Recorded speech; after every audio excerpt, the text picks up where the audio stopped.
Ce n'est pas le nom le plus ronflant du contingent de sprinteurs présents sur cette Vuelta, mais Jonas Van Genegten a damé le pion à tous les hommes forts dans cette 7e étape. À 29 ans, le Belge de la formation YAM vient s'offrir sur les routes de Castille et Léon son premier succès de la saison. Mieux encore, avec l'arrêt de la formation suisse en fin de saison, le Wallon a peut-être convaincu un éventuel futur employeur.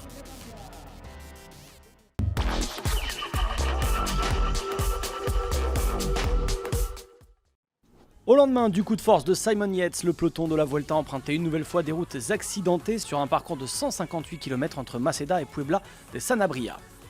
Darwin Atapuma, le Colombien de la BMC, s'élance une nouvelle fois en rouge pour la 3e journée d'affilée. Pas sûr que cela change sur la ligne aujourd'hui. Après une dizaine de kilomètres, 6 hommes parviennent à s'extirper et prennent rapidement plus de 3 minutes au kilomètre 22. Les fuyards ont beaucoup de latitude, la chaleur est écrasante et le rythme peu soutenu dans le peloton qui roule à moins de 37 km/h de moyenne durant les 3 premières heures de course. À l'avant, on retrouve notamment Braham Tankink, Sander Armey, Johan Lebon et Luis Angel Maté. Ce dernier semble intéressé par les points des grimpeurs sur le parcours. Il passe en tête les 2 premières ascensions de l'étape, tandis que le peloton contrôle l'écart qui ne montera jamais au-delà de 3 minutes 30. À 65 km de l'arrivée, l'écart est même tombé à 1 minute et 30 secondes. Sous l'impulsion des Astana, le peloton prend en chasse définitivement les échappés. Quelques coureurs y laissent des plumes, à l'image de TJ Van Garderen ou encore Samuel Sanchez qui lui parviendra à rentrer dans le peloton par la suite. Les échappés, eux, sont repris à 43 km de l'arrivée.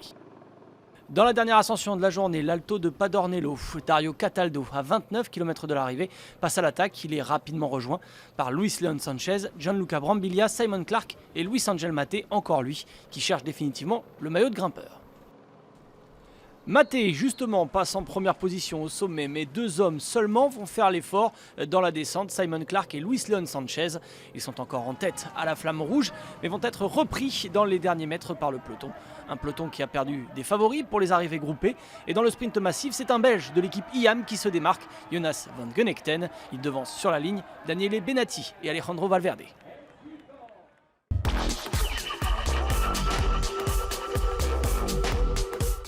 Vous savez, sur la Vuelta, les chances de victoire sont minces.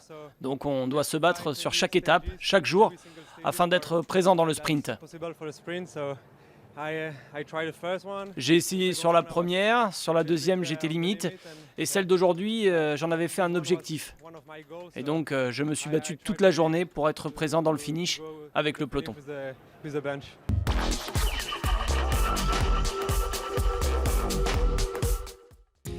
Une 3e victoire belge dans cette Vuelta. Daniele Benatti, le vétéran italien de la Tinkoff, prend lui la 2e place devant Alejandro Valverde. Le champion de Belgique Philippe Gilbert est 4e. Le maillot vert Gianni Mersman prend lui à la 7e position.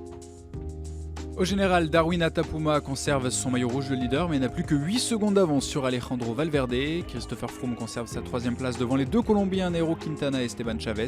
Victime d'une chute dans le final, Alberto Contador a lui franchi la ligne avec de multiples plaies à l'épaule et sur la hanche. La Vuelta attaque sa 2e semaine. Un premier test pour les principaux protagonistes au classement général est en vue dans cette 8e étape. Villalpando direction l'Alto de Camperona avec une arrivée au sommet. Un col de 8 km 500 avec un pourcentage moyen de 7,4%. Voilà qui devrait plaire aux grimpeurs.